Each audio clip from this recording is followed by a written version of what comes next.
A graça e paz, bem-vindos a mais um devocional, onde nós lemos a Bíblia. Estamos lendo de Gênesis até Apocalipse, cada dia um pouquinho, e refletimos naquilo que o Senhor tem para as nossas vidas.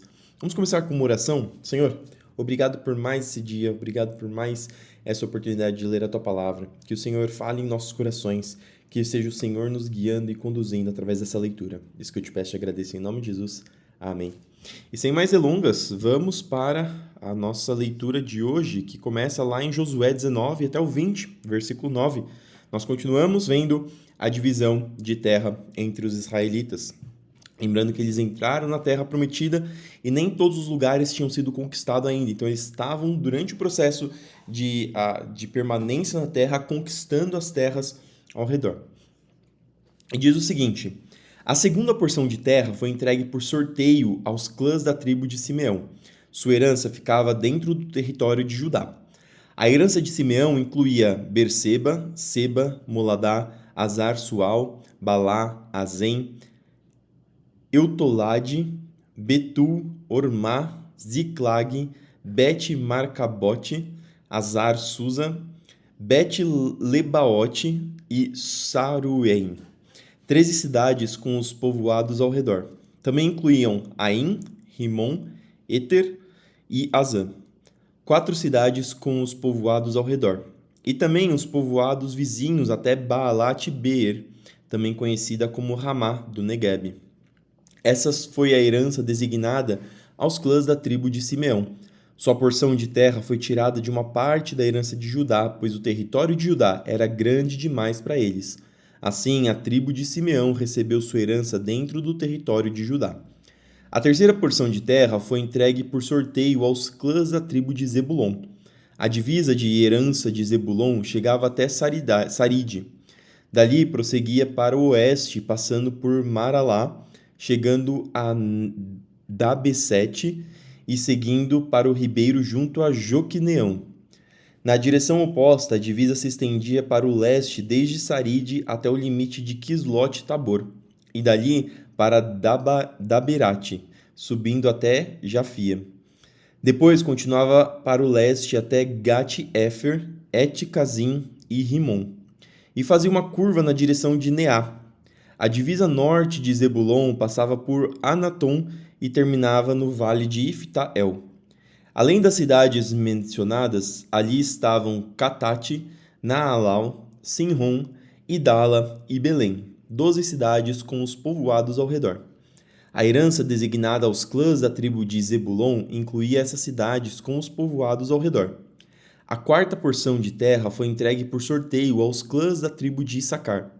Seu território abrangia as seguintes cidades: Jezreel, Quesulote, Sunem, Afaraim, Sion, Anaarate, Rabite, Quision, Ebes, Remete, En-Ganim, En-Hadá e Bet-Pazes.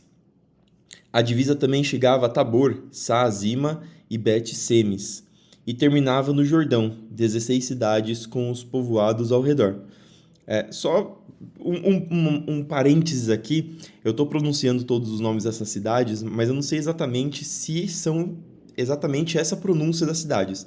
Primeiro que esses nomes já estão aportuguesados, esses nomes em hebraico, né, a língua em que foi escrita o Antigo Testamento, eles eram totalmente diferentes. Mesmo os nomes que a gente lê hoje, eles eram diferentes. Josué não era Josué nessa língua. Então é uma portuguesação e são nomes difíceis. Então me perdoem se eu falar algum nome um pouco errado. A herança designada aos clãs de Issacar incluía essas cidades com os povoados ao redor. A quinta porção de terra foi entregue por sorteio aos clãs da tribo de Aser. Seu território abrangia as seguintes cidades: Eucate, Hali, Beten, Aquisaf, Alameleque, Amade e Missal. A divisa oeste chegava até o Carmelo e Sior-Libinate. Depois fazia uma curva para o leste em direção a Bet-Dagon. Se estendia até Zebulon, no vale de Iftael. Ia para o norte até Bet-Emeque e Neiel. Dali prosseguia para Cabul, ao norte, Abdon, Reobi, Amon e Caná, até a grande Sidom. Depois, a divisa fazia uma curva em direção a Ramá e a cidade fortificada de Tiro, de onde virava em direção a Oza e terminava no mar Mediterrâneo. O território também incluía Meebel, Aquisibe, Umá, Afeque e Reobe, 22 cidades com os povoados ao redor. A herança designada aos clãs da tribo de Aser incluía essas cidades com os povoados ao redor. A sexta porção de terra foi entregue por sorteio aos clãs da tribo de Naphtali. Sua divisa começava em Elefe, no carvalho de Zaanim, passava por Adami Negueb e Jabineel, até Lacum, e terminava no rio Jordão. A divisa oeste passava por Asnote e Tabor e ia para Ucoque. Chegava a divisa de Zebulon ao sul, a divisa de Aser ao oeste e ao rio Jordão a leste. Suas cidades fortificadas eram Zidim, Zerhamate, Rakate, Kinerete, Adamá, Ramá, Hazor, Quedes, Edrei, Enrazor, Iron, Migdal-El, Horém, Bet-Anate e Bet-Semes, 19 cidades com os povoados ao redor. A herança designada aos clãs da tribo de Naphtali incluía essas cidades com os povoados ao redor. A sétima porção de terra foi entregue por sorteio aos clãs da tribo de Dan. O território designado com sua herança abrangia estas cidades: Zorá, Estaol, Irsemes, Saalabim, Aijalon, Itila, Elon, Timna, Ecrom, Euteque, Gibeton, Baalate, Jeude, Bene-Beraque, Gat-Rimon, Ime, Jarcon e Racon, e o território em frente de Jope. Os membros da tribo de Dan tiveram dificuldade em tomar posse de sua terra, por isso atacaram a cidade de Lesem. Eles a tomaram, massacraram seu povo e se estabeleceram nela. Mudaram o nome da cidade para Dan, em homenagem a seu antepassado. A herança designada aos clãs da tribo de Dan incluía essas cidades com os povoados ao redor. Depois que todo o território havia sido repartido entre as tribos, os israelitas deram a Josué uma porção de terra como herança no meio deles, pois o Senhor tinha dito que ele poderia receber qualquer cidade que quisesse. Ele escolheu Timnat-Será, na região montanhosa de Efraim. Ali reconstruiu a cidade e habitou nela. Foram esses os territórios que o sacerdote Eleazar, Josué, filho de Num, e os chefes das tribos designaram como herança para as tribos de Israel, por sorteio na presença do Senhor, à entrada da tenda do encontro em Siló. Assim, concluíram a distribuição da terra. O Senhor disse a Josué: diga aos israelitas que designem as cidades de refúgio, que são aquelas cidades que, caso alguém cometesse acidentalmente, matassem alguém acidentalmente, seja por talvez um acidente de trabalho, seja por alguma distração, algum acidente, na verdade era não intencionalmente, mandatoriamente não intencionalmente. Se acontecesse de uma pessoa matar uma pessoa dessa forma, ele poderia fugir para alguma dessas cidades de refúgio para que ele pudesse escapar de algum familiar que quisesse vingar a morte dessa pessoa. Lembrando que se a pessoa matasse acidentalmente, tinham as leis para lidar com essa pessoa. Qualquer um que matar alguém acidentalmente e sem intenção poderá fugir para uma dessas cidades. Serão lugares de proteção contra os parentes da vítima que quiserem vingar sua morte. Eu já tenho uma explicação logo em seguida. Ao chegar a uma dessas cidades, a pessoa que tirou a vida de alguém comparecerá diante das autoridades à porta da cidade e apresentará seu caso. Eles permitirão que essa pessoa entre na cidade e lhe darão um lugar para habitar no meio deles. Se os parentes da vítima forem até lá para vingar sua morte, as autoridades não entregarão o acusado, pois ele matou alguém sem intenção e sem hostilidade anterior. O acusado, porém, deve permanecer na cidade e ser julgado pela comunidade, que dará o veredito. Continuará a viver na cidade até a morte daquele que era o sumo sacerdote na época do acidente. Depois disso, terá liberdade de voltar para sua casa na cidade de onde fugiu. Essas foram as cidades designadas como cidades de refúgio: Quedes, na Galileia; na região montanhosa de Naphtali, Siquém; na região montanhosa de Efraim, a Kiriat Arba, isso é, Hebron; na região montanhosa de Judá. Essas foram as cidades designadas no lado leste do rio Jordão, em frente de Jericó. Bezer, no planalto desértico da tribo de Ruben, Ramote, em Gileade, no território da tribo de Gade, e Golã, em Bazã, no território da tribo de Manassés. Essas cidades foram separadas para todos os israelitas e também para os estrangeiros que viviam entre eles. Qualquer um que matasse alguém acidentalmente poderia se refugiar numa dessas cidades. Assim, não seria morto por vingança antes de comparecer a julgamento perante a comunidade. E parando para pensar um pouquinho, mesmo a pessoa que matasse alguém acidentalmente, ainda assim recebia uma punição, porque apesar de terem essas cidades, a pessoa era obrigada a mudar para uma dessas cidades. É como se fosse uma prisão, uma cidade prisão. Não é bem uma prisão porque a pessoa não estava obrigada a ficar lá, ela ficava lá para fugir, escapar, para se proteger das pessoas que pudessem querer vingar a morte. Então, essa pessoa ainda assim recebia um certo julgamento. Isso para que as pessoas tomassem cuidado. Mesmo quando as nossas atitudes causam algum mal, a gente tem que entender que esse mal tem consequência e que nós temos que lidar com ele mesmo que nós não tenhamos culpa. Porque nós poderíamos talvez ter nos preparado um pouco melhor, talvez nós pudéssemos ter pensado, agido com mais cautela para evitar este mal que aconteceu acidentalmente. Então, ainda assim, mesmo a morte que é não acidental ainda tem consequências e as pessoas pagavam por ela. Só lembrar disso. Lucas 19, do 28 ao 48. Depois de contar essa história, Jesus prosseguiu rumo a Jerusalém. Quando chegou a Betfagé e Betânia, próximo ao Monte das Oliveiras, enviou 2 de seus discípulos. Vão àquele povoado adiante, disse ele. Assim que entrarem, verão amarrado ali um jumentinho, no qual ninguém jamais montou. Desamarrem-no e tragam-no para cá. Se alguém perguntar, por que estão soltando o jumentinho? Respondam apenas, o Senhor precisa dele. Eles foram e encontraram o jumentinho exatamente como Jesus tinha dito. E enquanto desamarravam, seus donos perguntaram, por que estão soltando o jumentinho? Os discípulos responderam, o Senhor precisa dele.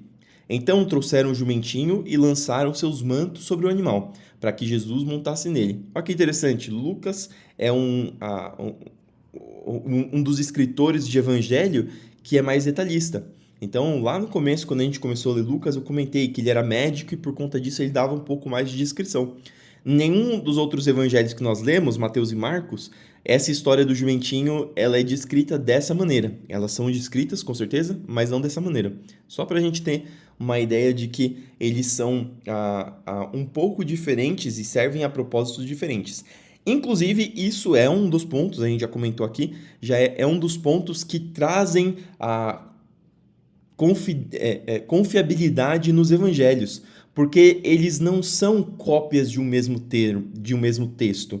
Aqui nós vemos que eles têm diferenças, contam a mesma história, pontos de vista diferentes, detalhamento diferente, mas é a mesma história. Então nós vemos que o fato aconteceu.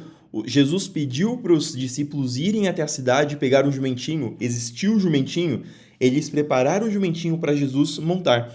Mas como essa história foi contada, dependia muito de quem estava escrevendo o evangelho. E isso, dentro dos estudos para entender a veracidade de testemunho de pessoas, indica que isso provavelmente é uma verdade. Porque se existe uma história que é combinada entre as pessoas para ser contada, muito provavelmente as pessoas vão contar exatamente igual ou muito próximo. Aqui não, aqui os fatos existem, existiu o jumentinho, como eu falei, mas os fatos, o modo como as pessoas contam essa história é um pouquinho diferente. Diferente no sentido de que tipo de detalhe. Então, isso reforça mais ainda o fato de que a história verdadeiramente aconteceu. À medida que Jesus ia passando, as multidões espalhavam seus mantos ao longo do caminho diante dele. Quando ele chegou próximo à descida do Monte das Oliveiras, seus seguidores começaram a gritar e cantar enquanto o acompanhavam, louvando a Deus por todos os milagres maravilhosos que tinham visto. Bendito é o Rei que vem em nome do Senhor, paz no céu e glória nas maiores alturas. Alguns dos fariseus que estavam entre a multidão disseram, Mestre, repreenda seus seguidores por dizerem essas coisas. Ele, porém, respondeu: Se eles se calarem, as próprias pedras clamarão. Quando Jesus se aproximou de Jerusalém e viu a cidade, começou a chorar. Como eu gostaria que hoje você compreendesse o caminho para a paz, disse ele. Agora, porém, isto está oculto para os seus olhos. Chegará o tempo em que seus inimigos construirão rampas para atacar seus muros, e a rodearão e apertarão o cerco por todos os lados. Esmagarão você e seus filhos, e não deixarão pedra sobre pedra, pois você não reconheceu que Deus a visitou. E aqui Jesus, triste, verdadeiramente triste, Israel continuava sendo o povo que Deus escolheu, continuava sendo o povo que Jesus escolheu, porque Jesus era Deus encarnado. E imagino que ele estava triste, porque Deus tinha o melhor para Israel, se Israel seguisse os planos, seguisse a vontade do Senhor. Mas por Israel se distanciar do Senhor, tudo isso que Jesus tinha acabado de profetizar, no sentido de saber o futuro e saber o que aconteceria, iria acontecer. E Jesus estava triste a ponto de chorar, porque não queria que isso acontecesse, mas ele sabia que era inevitável por conta das escolhas das próprias pessoas que estavam em Israel. Então, Jesus entrou no templo e começou a expulsar os que ali vendiam, dizendo: As Escrituras declaram: Meu templo será casa de oração, mas vocês os transformaram no esconderijo de ladrões. Jesus ensinava todos os dias no templo, mas os principais sacerdotes e mestres da lei e outros líderes do povo planejavam matá-lo. Contudo, não conseguiam pensar num modo de fazê-lo, pois o povo ouvia atentamente tudo o que ele dizia. Salmos 88, do 1 ao 18. Ao regente do coral, salmo dos descendentes de Corá, para ser cantado com a melodia, o sofrimento da aflição. Salmo de Emã, o israelita. Ó Senhor, Deus da minha salvação, clamo a ti de dia, venho a ti de noite. Agora ouve a minha oração, escuta o meu clamor, pois minha vida está cheia de problemas e a morte se aproxima. Fui considerado morto, alguém que já não tem forças. Deixaram-me entre os mortos, estendido como um cadáver no túmulo. Caí no esquecimento e estou separado do teu cuidado. Tu me lançaste na cova mais funda, nas profundezas mais escuras. Tua ira pesa sobre mim, uma após outra, tuas ondas me encobrem. Afastaste de mim os meus amigos e para eles me tornaste repulsivo. Estou preso numa armadilha e não há como escapar. As lágrimas de aflição me cegam os olhos todos os dias. Clamo a ti, Senhor, e a ti levanto as mãos. Será que tuas maravilhas têm algum uso para os mortos? Acaso os mortos se levantam e te louvam? Podem os que estão no túmulo anunciar teu amor? Podem proclamar a tua fidelidade no lugar de destruição? Acaso as trevas falam de tuas maravilhas? Pode alguém na terra do esquecimento contar de tua justiça? E aqui o salmista, ele está angustiado por tudo que está acontecendo, achando que o que Deus irá fazer é trazer a morte por ele. E ele está dizendo: Senhor, eu estou disposto a anunciar suas maravilhas, eu estou disposto a anunciar o seu amor, eu estou disposto a proclamar a tua fidelidade no lugar da destruição. Será que se eu morrer, eu vou poder fazer isso? E aqui a gente vê o coração quebrantado desse homem, esse coração que está disposto a seguir a Deus. Não é um clamor simplesmente pela sua vida, porque ele quer viver um pouco mais para atender aos próprios desejos do seu coração, mas o que ele tem é a vontade de falar das maravilhas do Senhor, anunciar o amor do Senhor. A ti, Senhor, eu clamo, dia após dia, continuarei a suplicar. Ó Senhor, por que me rejeitas? Por que escondes de mim o rosto? Desde a juventude estive doente e à beira da morte. Teus terrores me deixaram indefeso e desesperado. Sim, a tua ira intensa me esmagou. Teus terrores acabaram comigo. O dia todo agitam-se ao meu redor como uma inundação e me encobrem por completo. Tiraste de mim meus companheiros e pessoas queridas. A escuridão é a minha amiga mais chegada. E é interessante porque às vezes a gente acha que todos os salmos vão só falar das maravilhas do Senhor, mas a gente vê claramente que este salmo é um desabafo de um homem que está sofrendo para com Deus, um homem que está pedindo ajuda para Deus. E a gente tem que entender que, apesar de Deus estar conosco, as promessas dele de garantia de paz, de descanso, é para quando nós estivermos junto com ele, longe desse mundo caído. E existem alguns momentos em que nós passaremos por aflições. Você provavelmente já passou por algum momento de aflição, você provavelmente já passou por algum momento em que seu coração estava angustiado e à noite até era difícil de dormir, seus olhos não conseguiam descansar, a sua mente continuava pensando nos problemas que poderiam te afligir. E dessa mesma forma, a gente vê que os servos do passado, no caso esse Emã, o israelita, ele também estava passando por isso. Esse homem, ele não tinha visto ainda a salvação de Deus para ele.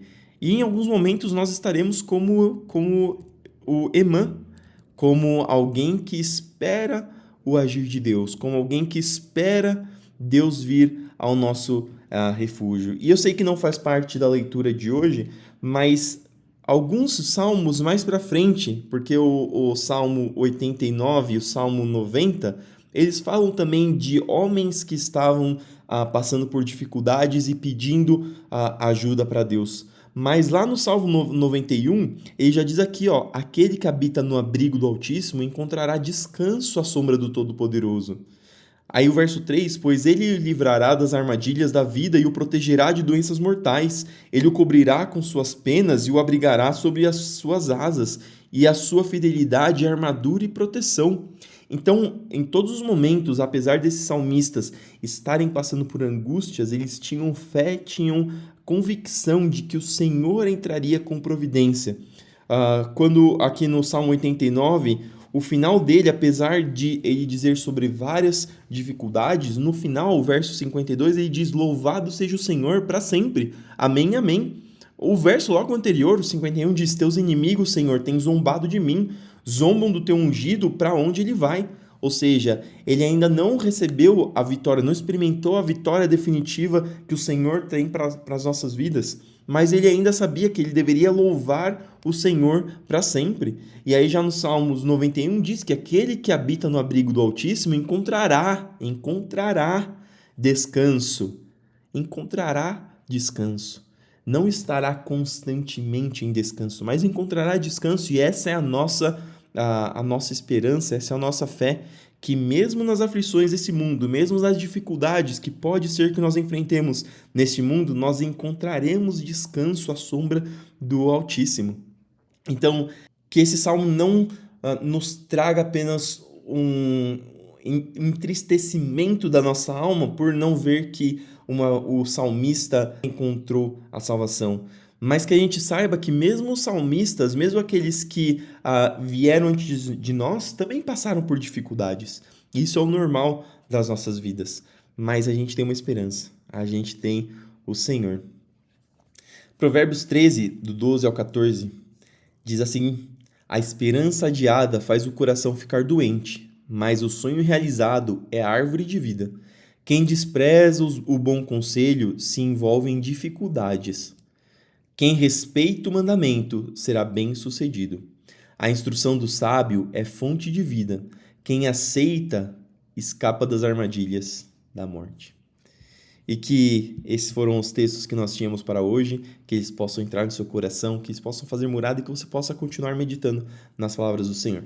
Senhor, obrigado por mais essa oportunidade de ler a Tua palavra, que esses ensinamentos entrem em nossos corações e para que nós possamos continuar meditando neles, continuar aprendendo sobre Ti, para que esses ensinamentos se fixem em nossos corações e nós possamos aplicá-los. Senhor, abençoa o nosso dia, nosso trabalho, nossos estudos, nossos afazeres, para que sejamos guiados e liderados pelo Senhor, porque o Senhor traz a vitória. Senhor, nos ajuda a suportar os momentos difíceis e, Senhor, não nos abandone. Abençoa para que nós possamos ter fé e possamos esperar no Senhor, para que nós possamos encontrar descanso às Tuas sombras. Senhor, abençoa aqueles que estão doentes e enfermos, para que o Senhor traga recuperação, para que o Senhor traga descanso para a alma e recupere o corpo. Senhor, abençoa aqueles que estão passando por necessidade, abre portas de emprego, traga, Senhor, a vitória sobre essas pessoas. Fica conosco, abençoando para que nós possamos continuar lutando contra o pecado, para que nós possamos continuar nos aproximando mais de Ti e nos parecendo cada dia mais com Cristo. Ajuda-nos, Senhor, a crescer em sabedoria e entendimento para que nós possamos pregar o Teu reino e para que nós possamos ser utilizados como instrumentos para levar o Teu evangelho para outras pessoas. Isso que eu te peço e te agradeço. Em nome de Jesus. Amém. Fique com Deus, que você tenha um dia abençoado e que tudo que você fizer nesse dia prospere. Fique com Deus e até amanhã para mais um devocional.